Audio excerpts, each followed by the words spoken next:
The big day has come and gone. Not that big day. Not talking about the election. I'm talking about the NFL trade deadline. Trade deadlines are basically comfort food. Comfort food for the sports media when you think about it. Kind of tasty, but empty calories. Rarely live up to the hype. It's one of those where you eat and then you go, I didn't get full. You think you're full, and then you realize, there was nothing there. And the NFL was no exception yesterday. No big names got dealt. Packers didn't get a wide receiver. J.J. Watt still with the Texans. Stephon Gilmore still is a Patriot, even though his house is on the market. And thanks in large part to complicated salary cap issues, teams just couldn't pull the trigger on anything.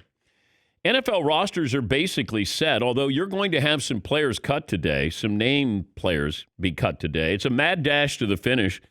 You also have the looming cloud of COVID hovering overhead, and then every season really is a war of attrition. When you think about it, this year it could come down to who has the most healthy bodies. Trade deadline was a dud, but the rest of the regular season should be exciting. It should also be very strange as well. People talk about Green Bay, some members of the media. Hey, Green Bay's got to get a wide receiver. They didn't get one in the draft. I didn't think they were going to get one yesterday. Will Fuller is not going to change the course of the Packers season. Will Fuller cost you a lot. He's injured, and he drops the ball. Other than that, had a ton of talent, but he's just not a great wide receiver, not a consistent one. And that's not the problem with the Green Bay Packers. The problem is you allow 4.7 yards per carry. That's the problem. If you were going to add anything for Aaron Rodgers this year, add defense. Because defense is the reason why you got blown out by San Francisco last year. Russell Wilson would love some defense. These guys who are putting up these big numbers know, man, it's a high wire act every single week. The Chiefs added enough defense there. We saw that. They have enough playmakers on defense, and they've got a great offense. Steelers got a great defense. Ravens, that's a very good defense. Tampa's got a really good defense. These are the teams that are probably going to be competing for the Super Bowl because with the offense, they still have a defensive presence. I know I'm old school, but I still believe you have to have some kind of defense there, formidable defense, a defense that can stop a drive when it needs to, when they can come up with a big play. They can turn the ball over. I don't care how much offense you have.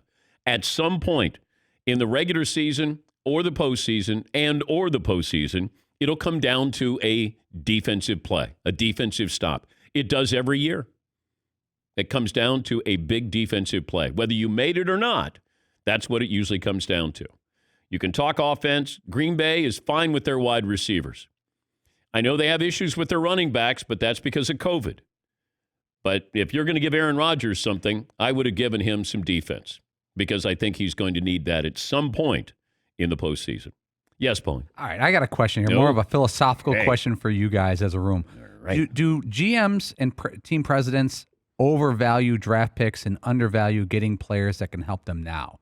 And is that more of a you always look towards the future type thing with draft picks, or is it a money thing? Like if I'm the Packers and I could trade a second-round pick for Stephon Gilmore or a second-round pick for Will Fuller or J.J. Watt, how does that not help my team this year? That second-round pick cannot help my team this year. Yeah, but Stephon Gilmore is unhappy with his contract, so you're going to get a guy who's unhappy with his contract unless you're going to take care of that contract. Will Fuller is expensive and is injury-prone. So he doesn't help you. But I do think that we always love we can't give up a second or third round draft pick. If you're really good at drafting, then I understand why you would not want to give up a second or third round draft pick. But a lot of these teams aren't. They stockpile draft picks. They're not good at drafting. Yeah, McLovin. Well, that's why you stockpile draft picks, because you could have more misses. If you're not great at drafting, you need more draft picks. But, I mean, if you want to win Super Bowls, then you collect draft picks. If you want to be the Washington football team, you collect free agents. But I would, if I'm, let's say, Green Bay or Seattle, and I could get Stephon Gilmore for the second half of the season, I'm not going to give you a new contract until the end of the year. I would almost treat him the way the Patriots did Darrelle Revis. Hey, I'm just going to use you. You're going to use us. Now, he did get paid. But I would just say, let's come in and see how it works out here. You want to have incentives in there if we win the Super Bowl, whatever it might be. But Stephon Gilmore, I believe, is 30. How much more can I get out of him at that price? And he's a very good player. But I can go away from him. He can take away one receiver. Like, I can go away from the best defensive back in the game. I can't go away from Aaron Donald. So there's certain defensive players that you say he's worth it. Stephon Gilmore is a wonderful player, but how much am I going to have to pay? It's like the Cardinals. We roughed up the Texans for what they got in return with DeAndre Hopkins, which really wasn't much. But also, they didn't want to pay him $22, $23 million a year. You have to factor that into the trade as well. Cardinals were willing to pay him. They didn't give up much. They were willing to pay him. The Texans were not. Arizona's going up. Texans are going down. That's why they were willing to get rid of DeAndre Hopkins. Yeah, McLovin. How awkward is it to have a guy who's mad about his contract? Like, Gilmore listed his house. That was a big middle finger to the team. Like, is that a big issue? Like, does a GM say, well, I don't want that guy in my locker room that is going to be completely miserable? Like, what if one of the Danettes listed their house and, like, was like, oh, I'm looking at some other show, blah, blah, blah. I mean, it'd be crazy. Like, all of us would be like, you're a jerk. What are you doing? Has anybody listed their house? Paul's moved 5 times since we've done the show. Yeah. I assume, what do you mean listed the house? I I've assume bought 7 houses since we've been here. I've got one of my houses has to be listed. I don't know. Paul can't quit me. Nah. Paul won't leave me. Yes, McLovin. I rent, but yeah, I think it's all like unhappy money guys or like remember Le'Veon Bell in Pittsburgh? It felt like that gutted the whole season. Yes. Do I want Stephon Gilmore not knowing how he's going to be and how much he's going to cost? Would I have to give up? Yeah, I understand it. I just think that the trade deadline comes at a weird time. I always thought the trade deadline should have been later in the year because this is a war of attrition here. You're trying to have the healthiest team basically limp to the finish line, and everybody's got injuries. Later in the season, maybe you can get more for somebody. Maybe somebody's willing to give you more for somebody.